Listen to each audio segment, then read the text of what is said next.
welcome to Saurav Sir's classes. Today in this video I'll be discussing the answers of 2020 question paper of English WBCS. Okay, so WBCS.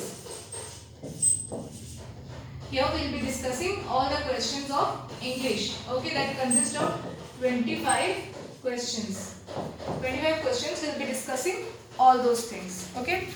So it is very important to discuss all the 25 questions so that we could analyze what mistakes have we done or what mistakes should we avoid, because we all know that the next examination is just knocking the door. So in the beginning of February, I think, or in the middle of February, the next exam of WBCS is going to be held, where we will be facing 25 questions from English. So if we try to analyze our mistakes and work hard on those things, then our mistakes, our confusions will be cleared out and then we'll be able to score good. Okay? So let's come to the English point of view. Okay? That is English question paper. Like, बहुत सारे candidates हमारे पास आते हैं and कहते हैं कि ma'am मतलब हमसे दूसरे क्वेश्चंस हो गए, we did everything but English भी हमने किया, बट जब हमने आंसर्स मैच किया देन हमने देखा कि हमारे इंग्लिश में बहुत सारे गलती निकल आए, बहुत सारे गलत आंसर्स हो गए. So why did this mistake happen? So it happen just because our concepts are not clear. Okay, हमारे कंसेप्ट क्लियर नहीं है, हमें पता, हम वहाँ जाके कंफ्यूज हो जाते हैं. मतलब we get confuse between the option, like this can also be the answer, like other can also be that. So हम इन 2-3 आंसर्स में कंफ्यूज हो जाते हैं, लाइक ये भी हो सकता है, वो भी हो सकता है, even this can happen. So in this confusion, in this tension, in this examination atmosphere, we get so much tense कि हम गलत आंसर्स कर देते हैं. ओके, इंग्लिश में हर एक ऑप्शंस बहुत ज़्यादा क्लोजली रिलेटेड होते हैं. सो हमें उन चारों ऑप्शंस में से 3 जो नेगेटिव आंसर और 3 रॉन्ग आंसर्स को हटा के हमें अपना सही आंसर देखना है. ओके, तो हमें ये सब चीज़ का प्रैक्टिस कर लेना पड़ेगा सो दैट एग्जाम में जाके हम कोई भी हमारा डाउट्स ना रहे, we become very clear in our concepts. Okay, so here will be talking about the 2020 question papers of WBCS. आपको क्वेश्चन पेपर्स किसी भी मतलब साइट से मिल जाएगा. इनफैक्ट अगर आपने एग्जाम दिए होंगे तो आपको वहाँ से भी मिल जाएगा, और अगर आप एग्जाम नेक्स्ट देने वाले हैं 2021 में, then I think you should see कि मतलब किस टाइप का क्वेश्चन आता है एंड किस टाइप के ऑप्शंस रहते हैं. ओके, देन आपके लिए भी ये वीडियो बहुत हेल्पफुल होगा. Fine. So I have taken the WBCS question paper. This is the time allowed here is this is test booklet series number B. Okay, so B series number we are solving here. Okay, so now let's come the first question. Let's come to the first question. Okay, so what is the first question in test booklet number B?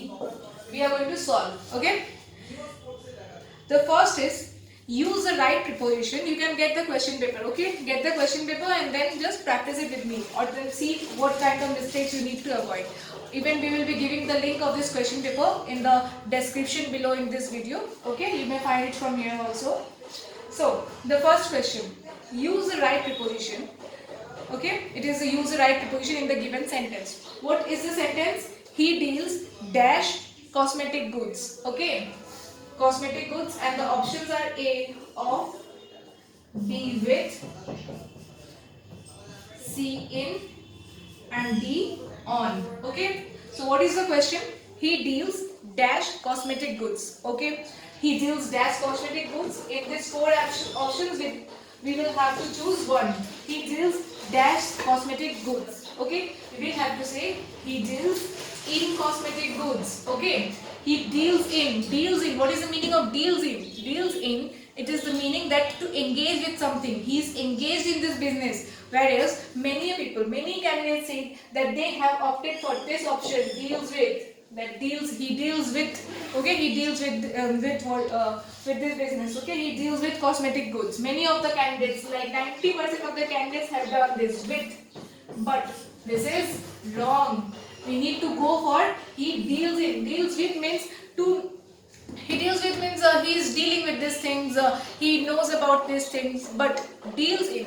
Deals in means he is engaged with this thing. Okay, he is engaged with this business. So here the most perfect option will be deals in. Okay, I hope this is clear.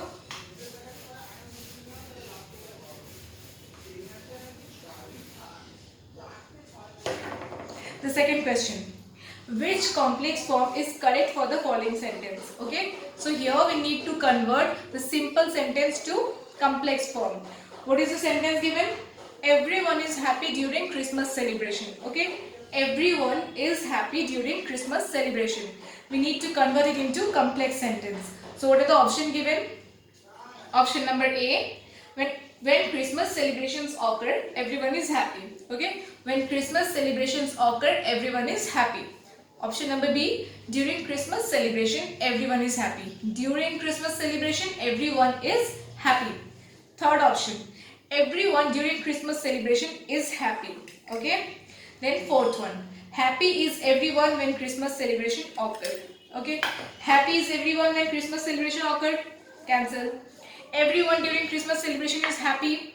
Cancel. This will not go because the sentence is everyone is happy during Christmas celebration.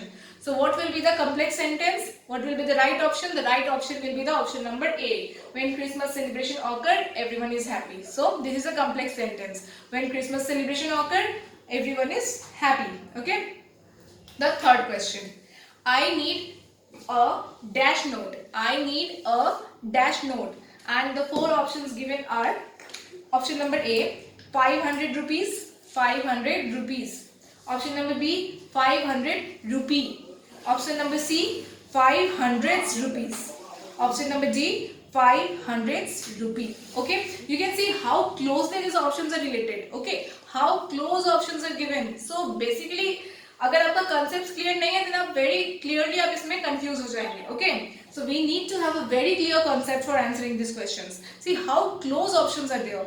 500 rupees, 500 rupee, 500 rupees, 500 rupee. Okay, so I need a dash note. I need a 500 rupee note. Okay, I need a 500 rupee note. Means the option number B is correct. 500 rupee note. Okay, if you say I need 500 rupees, if you say I need 500 rupees, then option number A would have been correct. But here A has been added. Okay, I need a 500 rupee note. Okay, note here. So I need a 500 rupee note, not 500 rupees. Option A and B में बहुत लोग confuse हो गए. बहुत लोगों ने option number A कर दिया. But no, here option number B will be correct. Okay, इन सब छोटे छोटे चीजों को हमें हमारे दिमाग में बहुत ही clear रखना है. Okay, then comes the fourth question. It is 9 o'clock in Darjeeling in the morning and dash. It is 9 o'clock in the morning. It is 9 o'clock in Darjeeling in the morning and dash. Okay, dash. Then option में क्या है? Option number A, there is snow. Option number A, there is snow. Option number B, it is snowing. Option number C, it snows. Option number D, it snowed. Option number C और option number D ये तो हम easily cancel out कर सकते हैं. It is 9 o'clock in Darjeeling in the morning and there is snow. और B, it is snowing. इन दोनों option में बहुत लोग कंफ्यूज हो जाते हैं. Okay, there is snow and it is snowing. Okay, इन दोनों ऑप्शन में बहुत लोग क्या हो जाते हैं, कंफ्यूज हो जाते हैं. It is snowing और there is snow. So यहाँ पे हमारा आंसर होगा it is 9 o'clock in Darjeeling in the morning and it is snowing. मतलब ये प्रेजेंट का बात हो रहा है. मतलब अभी 9 बज रहे हैं दार्जिलिंग में सुबह के और अभी भी बारिश हो रहा है. मतलब स्नो हो रहा है. अभी भी स्नो का बारिश हो रहा है. स्नोइंग हो रहा है. अभी भी बर्फ गिर रही है. Okay, so it is snowing. So the fifth question is the idiomatic expression pull yourself together. मतलब यहाँ पे क्या है, इडियम पूछा है. Okay, pull yourself together. Pull yourself together का मतलब क्या होता है, कहते हैं ना this time is very hard but you need to pull yourself together. मतलब टाइम बहुत खराब है बट आपको अपने आप को पुल योरसेल्फ मतलब अपने आप को लेके आना है. सो अपने आप को लेके आना है. कैसे, बहुत खराब टाइम चल रहा है but you need to pull yourself together. Okay, so let's see the option. The first option is drag oneself. अपने आपको घसीट के ले आना, खींच के ले आना. सेकेंड वन, हेल्प वन, किसी को हेल्प करना. थर्ड वन, गेट एंग्री, गुस्सा हो जाना. Fourth one, calm down by oneself. Of course the fourth one very easily. तो अगर आपको पुल योरसेल्फ टुगेदर मतलब अब अगर आप डायरेक्ट मीनिंग से चले जाए पुल योरसेल्फ टुगेदर मतलब ड्रैग वनसेल्फ, तो ये नहीं होगा, हमें देखना पड़ेगा इसके हिडन मीनिंग को. Pull yourself together means one need to take themselves out and gather themselves together. Okay, that is calm down by oneself. खुद को खुद ही संभालना होगा. Okay, calm down by oneself. Option number D is correct. So 5th number question में option number D आपका correct हो जाएगा. Okay, then comes the 6th number question. Use the correct expression. Use the correct expression. I dash the patient will die. I dash the patient will die. Okay. एक है first number option I hope. Hope कैसे हो सकता है, मतलब आप hope कर रहे हैं कि पेशेंट मर जाए. होप का मतलब आशा होता है, हम आशा थोड़ी कर सकते हैं. This is very wrong. ये नेगेटिव सेंटेंस के साथ हम एक पॉजिटिव कैसे ला सकते हैं. ओके, देन आई थिंक मुझे लगता है. Okay, I think the patient will die, मुझे लगता है. I see the patient will die, I see नहीं, दिस इज नॉट गोइंग. मैं देख रहा हूँ पेशेंट मर रहा है. No, this is not. Patient मरेगा, मैं देख रहा हूँ. No, this can not be. Then 4th option I am afraid the patient will die. Okay, मुझे डर है कि पेशेंट मर जाएगा. I am afraid the patient will die. लेकिन यहाँ पे देखिए patient will die. Okay, I am afraid the patient will die. यहाँ पे एक अनसर्टेनिटी है. मतलब क्या है कि उसको मतलब वो उसको डर है कि पेशेंट मर जाएगा. वो कह सकता है अगर आई एम अफ्रेड यूज होता I am afraid the patient may die. Okay, यहाँ पे वो श्योर नहीं है तो उसको कहना चाहिए था I am afraid the patient may die, मतलब वो मर सकता है. ओके, मुझे डर है कि वो मर सकता है. तो यहाँ क्या होगा, I think the patient will die. Okay, so the B option मतलब कि यहाँ पे थिंक हो जाएगा, मुझे लगता है कि पेशेंट मर जाएगा. So the B option is right. Okay, तो देख लेना कितना क्लोज मतलब आपका ऑप्शंस है. हमें कितना क्लोजली हमें कंसेप्ट क्लियर रखना पड़ेगा, तभी हम समझ पाएंगे. Okay, I think the patient will die. Okay, then comes the 7th question. We dashed our dinner last night. We dashed our dinner last night. Trust me, 90% candidates इस question में गलत करके आए हैं. हमने देखा है 90% कैंडिडेट्स इस क्वेश्चन में गलत करके आए हैं. We dashed our dinner last night. Okay, so fill in the blank with the right verb form. यहाँ पे क्या बोला है कि right verb form से आप इसको fill up करिए. Let me write this question क्योंकि 90% लोगों ने इसी क्वेश्चन में गलती किया है. मैंने देखा है बहुत लोगों ne इस क्वेश्चन में गलती किया. Okay, so what is this? We dash our dinner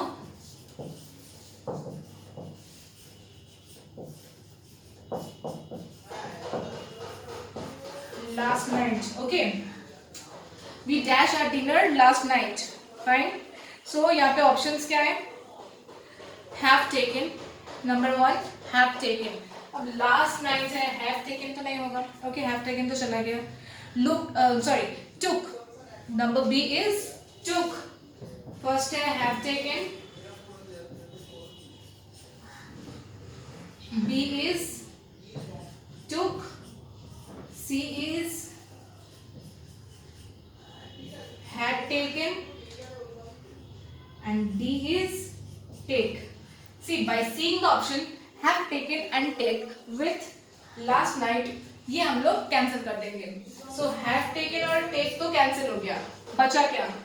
took and had taken. अब इसमें तो हमारा कंफ्यूजन आ जाता है कि had taken होगा या took होगा. ओके, बहुत लोगों ने आई से 90% लोगों ने लिखा है we had taken. ये वाला ऑप्शन दे दिया है we had taken our dinner last night. But हमें ये चीज बहुत क्लियरली रखना पड़ेगा कि जब ये लास्ट नाइट यस्टरडे ऐसा कुछ चीज दे दे, last night yesterday, then we need to use past indefinite tense और सिंपल पास्ट टेंस. ओके, तो यहाँ पे क्या हो जाएगा simple past tense took. We took our dinner last night. Okay, यहाँ पे कितने 90% से ज्यादा कैंडिडेट इस चीज में गलती करके आए हैं. ये छोटे चीज हमें अपने दिमाग में रखना है. Okay, We took our dinner last night. Not, हमें ये नहीं यूज करना है we had taken our dinner last night. No, we cannot do this. Okay, यहाँ पे last night, yesterday अगर यूज हो गया है तो हमें simple past tense और past indefinite tense जो हमने tenses में पढ़ा है वो हमें यूज करना है. Okay, so comes the next question. Next question आ गया आपका question number 8. Okay, question number 8 आ गया. Never dash upon the marginalized. Never dash upon the marginalized. Okay, fill in with the right phrasal verb. Marginalized कौन होते हैं? Marginalised वो होते हैं जो मतलब दबे हुए होते हैं, मतलब जो मतलब उतना आगे नहीं आ पाए हैं, जो वीकर सेक्शन है, उन्हें हम कहते हैं marginalised. Okay, never dash upon the marginalised. यहाँ पे क्या क्या ऑप्शन है? Look over number A, number B look down, number C look through, number D look into. Okay, look over, look down, look through and look into. So here look over, look down, look through, look into. Okay, इन चारों option को देख के simply हमें clear हो जाए. Look down मतलब हमें उन पे कभी भी नीचे नहीं देखना चाहिए. मार्जिनलाइज लोगों को, वीकर सेक्शन को कभी भी नीचे नहीं देखना चाहिए. उन्हें कभी भी हमें ऐसे नहीं कि वो हमसे कम है, वो हमसे नीचे है, उस भावना से हमें नहीं देखना है. we need not see them with that eyes. Okay, we cannot see them with the down eyes. We cannot look down upon them. Okay, so यहाँ पे क्या कौन सा ऑप्शन राइट हो जाएगा? B number, look down. Okay, B. Look over मतलब क्या हो गया? मतलब we looked over this thing. हमने इस चीज को देख लिया अच्छे से, मतलब देख लिया, बस एक बार मतलब अच्छे से आंख दिखा, मतलब आंख से देख लिया. लुक ओवर ये तो चीज होगा नहीं. We never dash upon the marginalized, never look over upon the marginalized. ये होगा क्या? मतलब देखते रहो, कभी भी मत देखो इस टाइप का. never look over मतलब कभी भी उनको ऐसे करके मत देखो जो कि मतलब जस्ट थोड़ा सा कैजुअली मत देखो. no, this cannot be. look over मतलब कैजुअली देखना. लुक डाउन मतलब कि उन्हें नीचे नजर से देखना, घृणा की नजर से देखना. सो यहाँ पे लुक डाउन होगा. ओके, लुक थ्रू मतलब उनके अंदर से देखना. नेवर लुक थ्रू देम मतलब उनके अंदर से नहीं देखना कभी. ये हो सकता है? नेवर. लुक इनटू मतलब उनके अंदर देखना. लुक इनटू ये होगा? नहीं. ओके, सो क्या हो जाएगा? लुक डाउन मतलब हमें कभी भी मार्जिनलाइज या वीकर सेक्शन को नीचे नहीं देखना है, उन्हें घृणा से नहीं देखना है. Okay, we should not see them as down people or as with hatred. Okay, with any other oppressed feeling. Okay, let's come with the 9. The word genocide means.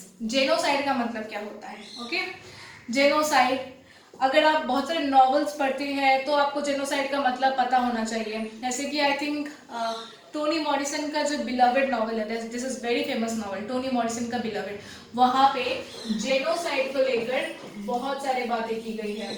Genocide मतलब समझ लीजिए वो स्टोरी आपके जेनोसाइड के ऊपर ही है. मतलब racial okay, मतलब कि आपका रेशियल किलिंग जो कि अमेरिका में जैसे कि आप देखते हैं ब्लैक और व्हाइट में डिफरेंसेस होता है, दैट इज रेस. ओके, जो डिफरेंसेस आपके कलर में होते हैं. जेनोसाइड ये इसका मतलब होता है racial killing. Okay, so the first option murder, suicide, slaughter ये सब नहीं होगा. The first option that is the racial killing, यही आपका हो जाएगा इसका answer. Okay, then let's come to the question number 10. What is the time dash your watch. Okay, what is the time dash your watch. इसमें भी बहुत लोगों ने गलती किया, बहुत लोगों ने. Okay, what is the time dash your watch. बहुत लोगों ने क्या किया, इसमें ऑप्शन में कंफ्यूज हो गए. मैंने कहा ना एग्जाम्स में ऐसे क्वेश्चंस आएंगे कि आप कंफ्यूज हो जाएंगे. तो यहाँ पे देख लेते हैं एक बार options.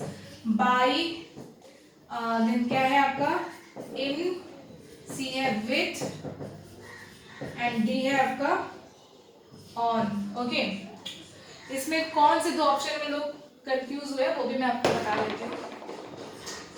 What is the time with your watch तो कोई बोलता नहीं है. तुम्हारे टाइम के साथ क्या टाइम है, वो टाइम तुम्हारे घड़ी के साथ मतलब तुम्हारे टाइम के साथ क्या है वॉच में, वो क्या है साथ में. विथ मतलब साथ, वो तो कोई पूछता नहीं है. ओके, तो विथ लोगों ने नहीं लिखा है. ऑन तुम्हारे टाइम, तुम्हारे घड़ी के ऊपर क्या टाइम है, वो भी लोगों ने नहीं लिखा है. लोग every candidate, like most of the candidate got confused between by and in.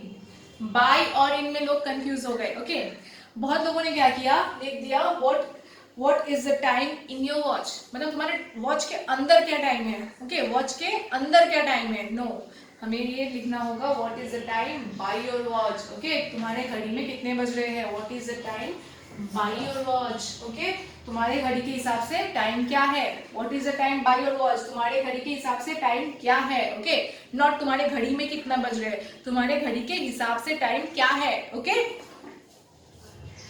Now let's come to the 11th number question. What is this? 11th number question. Select the correct option. I was sure I dash meet him. I was sure I dash meet him. I was sure. Okay, past tense में बात हो रहा है. I was sure I dash meet him. So इसमें option क्या है? Would, will, shall, should. Okay. Shall should में तो कोई कंफ्यूज नहीं हुआ. ओके, शैल शुड में कोई कंफ्यूज. शैल मतलब क्या हो जाता है? जहाँ पे आपका एक अनसर्टेनिटी काम करता है. ओके, मिल भी सकते हैं, नहीं भी मिल सकते हैं, लेकिन यहाँ पे तो वो श्योर है, तो शैल तो होगा नहीं. शुड, शुड मतलब जरूरी है, मतलब मुझे, मतलब ये जरूरी है कि तुम मिल लो. जरूरी नहीं, मतलब उसने वो श्योर थी कि वो मिलेगी. ओके, जरूरी था कि नहीं था वो नहीं पता. तो शैल शुड में तो कोई कंफ्यूज हुआ नहीं. कंफ्यूजन कहाँ पे आ गया? कंफ्यूजन आया वुड और विल में. ओके, वुड और विल में आ गया आपका कंफ्यूजन. लोग कंफ्यूज हो गए वुड और विल में कि वुड होगा या विल होगा. बहुत सारे लोगों ने लिख दिया I was sure I will meet him. मैं श्योर थी कि मतलब I was sure I will meet him. मैं श्योर था या थी that I will meet him. Okay, I will कर दिया.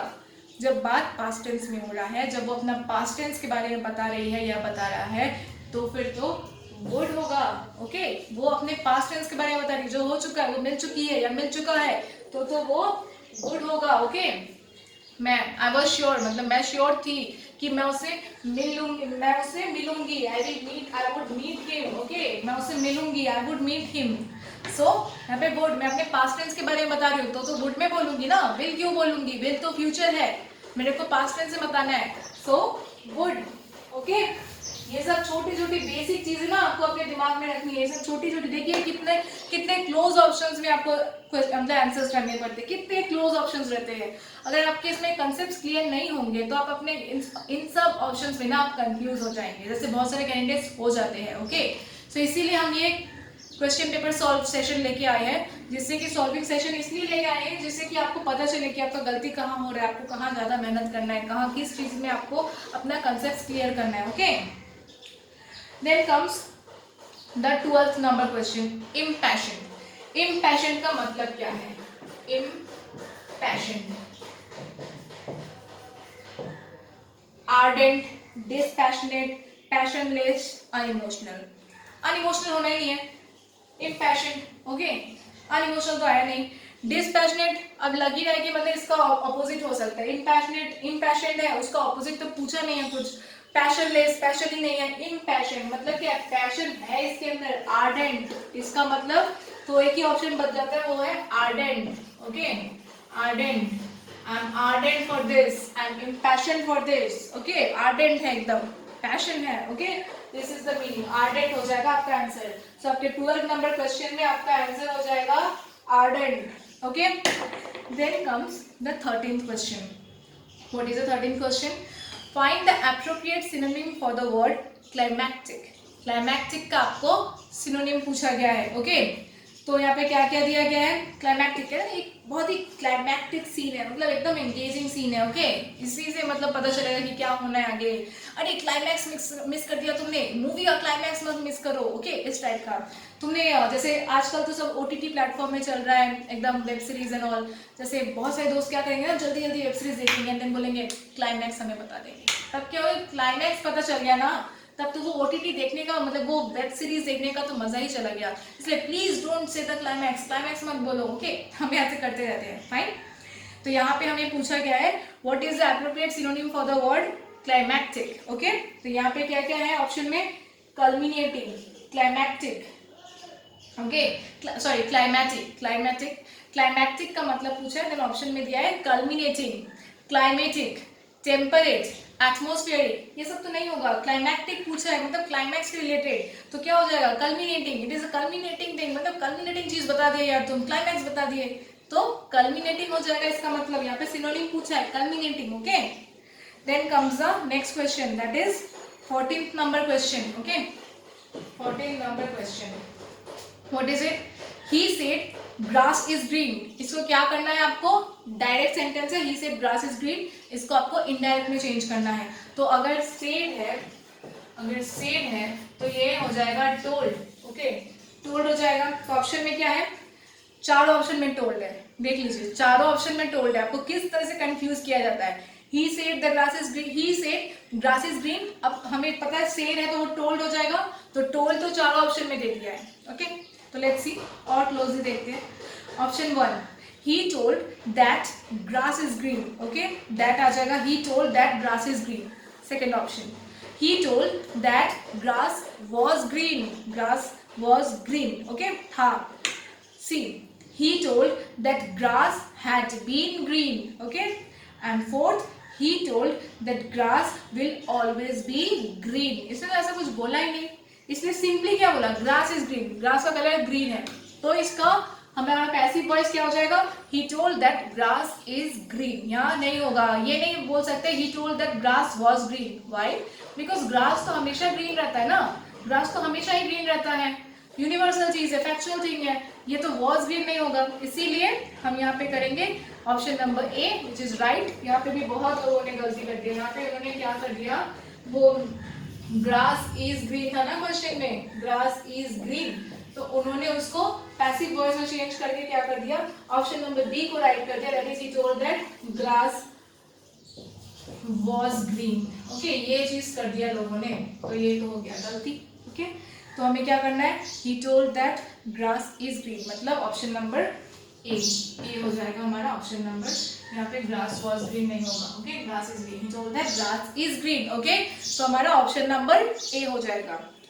Then comes the 15th question क्या है, correct passive form of the following sentence. मतलब एक डायरेक्ट सेंटेंस दे दिया है, उसको आपको इनडायरेक्ट मतलब पैसिव वॉइस में करना है. एक्टिव वॉइस को आपको एक पैसिव वॉइस में चेंज करना है. Okay, so what is it, orange taste sour. Okay, orange taste sour मतलब ऑरेंज खट्टा है, सार. ओके,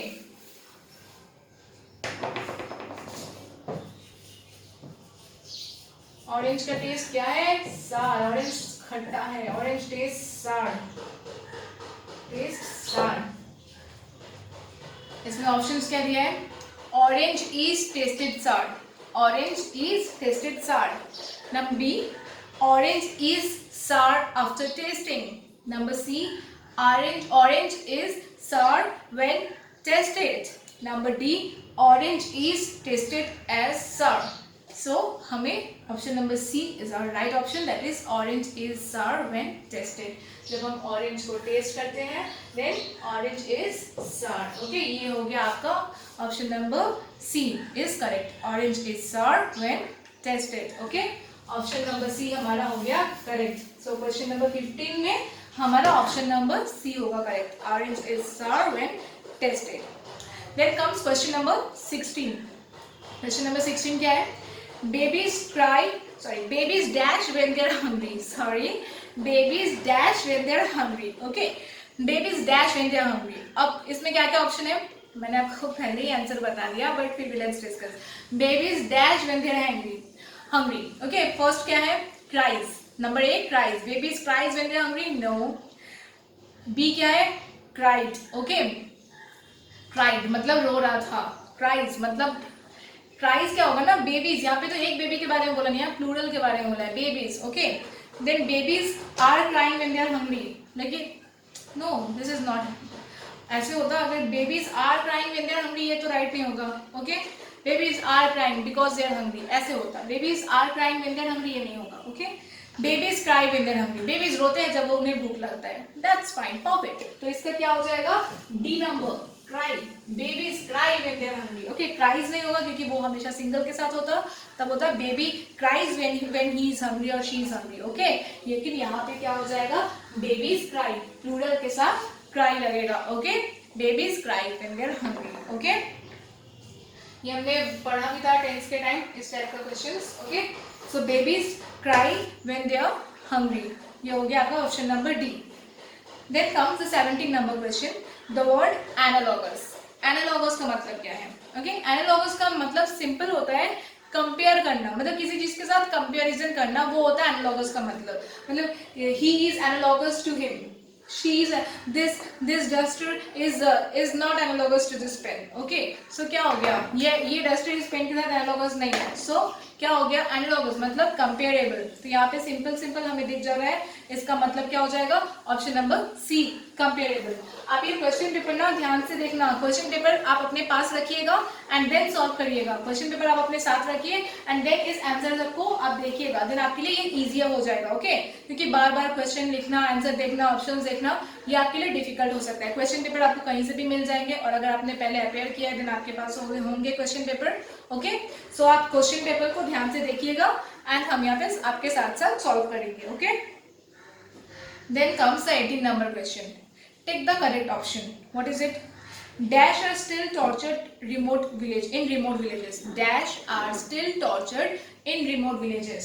Okay, तो R है। ओके, R देख लीजिए, dash are still tortured in remote villages. R मतलब किसी प्लूरल चीज के साथ ही यहाँ होगा। ओके, तो पहला ऑप्शन क्या है? Daughter in laws.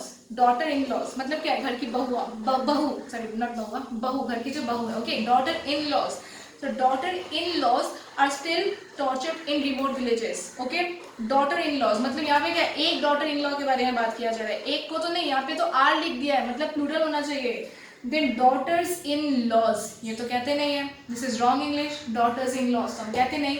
Then comes the C option, daughters-in-law मतलब daughters-in-law मतलब बहुएं। Okay, daughters-in-law are still tortured in remote villages. And the fourth is daughter-in-law. Okay, ये भी नहीं होगा। Okay, पहला ऑप्शन daughter-in-laws ये नहीं होता है, this is wrong English. B daughters-in-laws ये भी wrong English. C और D है right English, लेकिन दोनों में फर्क क्या हो जा रहा है? C और D right English हो जा रहा है, daughter-in-law and daughters-in-law. Okay, daughters-in-law हो गया आपका C ऑप्शन, daughter-in-law हो गया आपका D ऑप्शन। तो इन दोनों में कंफ्यूजन है, तो हमें देख लेना है वहाँ R है। R मतलब प्लूरल है। ओके, तो हमें क्या करना है? प्लूरल के साथ डॉटर्स इन लॉ को बिठाना है, मतलब कि ऑप्शन नंबर सी सही हो जाएगा हमारा। ओके, सो 18 में हम लोग का option number C will be the right option. Okay, then comes question number 19। Add a suitable prefix to embark. Okay, embark में हमें सुटेबल प्रेफिक्स ऐड करना है। एम्बार्क मतलब क्या? किसी चीज को बिगिन करना, beginning something, this is called embark. I am embarking on a journey, मैं एक जर्नी को बिगिन कर रही हूँ। Okay, this is called embark. अब इसके साथ एक प्रीफिक्स ऐड करने बोल रहा है। प्रीफिक्स मतलब कि आगे कुछ ऐड करना है। So disembark, unembark, inembark, inembark, 4 option. Okay, so यहाँ पे ये बाकी 3 ऑप्शन मतलब B, C एंड D, ये तीनों ऑप्शन मतलब का कोई मतलब नहीं है। इन ये these 3 options are meaningless. So what is the meaningful option? The first option, disembark. Okay, disembark आपका हो जाएगा, ये हो गया आपका आंसर। ओके, disembark प्रीफिक्स अगर ऐड कर देंगे embark में, disembark तो नहीं बिगिन करेंगे। ओके, embark मतलब बिगिन करना, disembark मतलब नहीं बिगिन करेंगे। ओके, एंड हो गया, नहीं बिगिन करेंगे। Question number then 20। Okay, question number 20 में आ जाते हैं। What is it? Fill in the blank with the right option. What is it? He cannot cope dash the pressure. He cannot cope dash the pressure.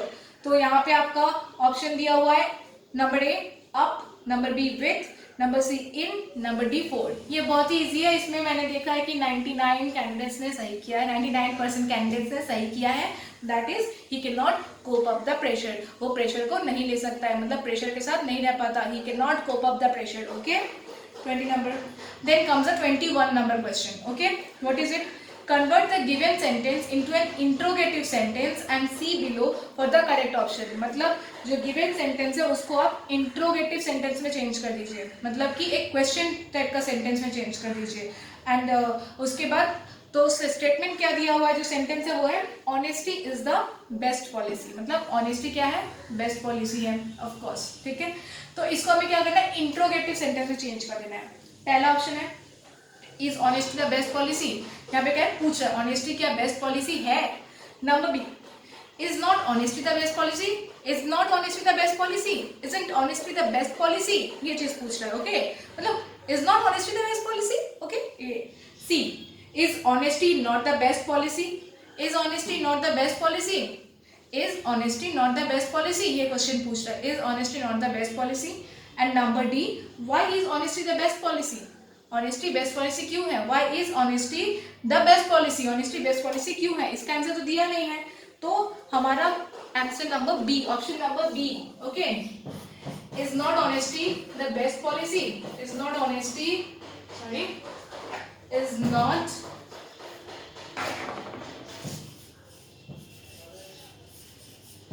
honesty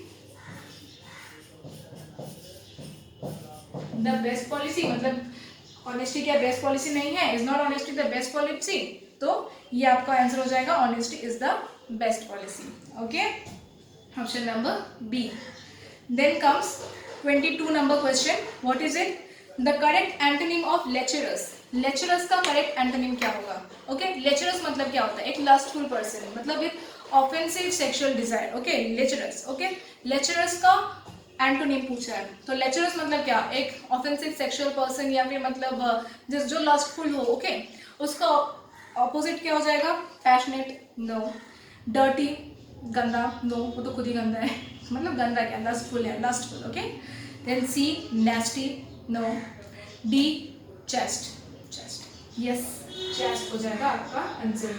सो 22 का आपका D chaste. Chest क्या होता है? Chest तो ऐसा आदमी या ऐसा औरत या anyone who refrains themselves from any kind of sexual activity. They refrain themselves from any kind of sexual activity.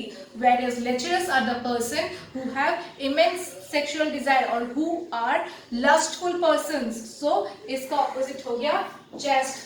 22 का D, that is chest. Okay. Then आता है आपका 23. Use the appropriate preposition in the sentence. मतलब आपको 23 नंबर question में preposition add करना है. What is it? We sat dash the shade of the tree. Trust me, इसमें मतलब 99% कैंडिडेट्स आके इसमें बताए कि ये गलत करके आए हैं. हमारा पढ़ाया वो चीज़ उन्होंने गलत करके आए. क्यों? क्योंकि आपने कंसेप्ट ही नहीं क्लियर किया. आपको अपना कंसेप्ट बहुत अच्छे से क्लियर करना है, वरना सच में गलती हो जाएगा. लेकिन कुछ कैंडिडेट जिनका सच में कंसेप्ट क्लियर हो गया है, वो लोग आए हमारे पास, हमको आके बताते हैं कि मैम आपने जो हमें कंसेप्ट कराया वो सच में, मतलब अगर वो कंसेप्ट हमारे पास क्लियर नहीं होते तो हम क्लियर नहीं कर पाते. आज ये आंसर हमारा गलत हो जाता. ठीक है ना? तो आपको क्या करना है? ये मतलब कंसेप्ट क्लियर करना है. You need to have this concept very very clear in your mind, otherwise you are going to face trouble in exam. Okay, so concept तो बहुत ईजी है. बेसिक चीज हम आपको पढ़ा भी रहे हैं, आपको अच्छे से बस अपना कंसेप्ट क्लियर कर लेना है. ओके, हमें उस 1% में आना है जो एग्जाम क्लियर कर रहे हैं. ओके, हमें उस 1% में आना है कि नहीं?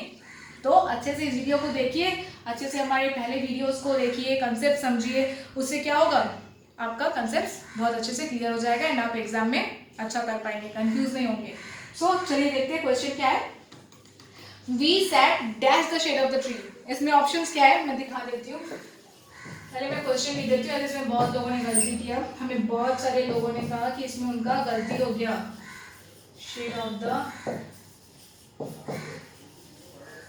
We sat the dash the shade of the tree. यहाँ पे क्या क्या ऑप्शन है? Under, B, below, C, in, D, through. Okay, under, below, in, through, 4 option है. देखिए, we set below the shade of the tree, we set through the shade of the tree. ये तो लोगों ने नहीं किया. लोग कहाँ कंफ्यूज हुए? कैंडिडेट्स कंफ्यूज किस ऑप्शन में हुए? मैं आपको वही बता देती हूँ. कैंडिडेट्स कंफ्यूज हो गए इन दोनों ऑप्शन में,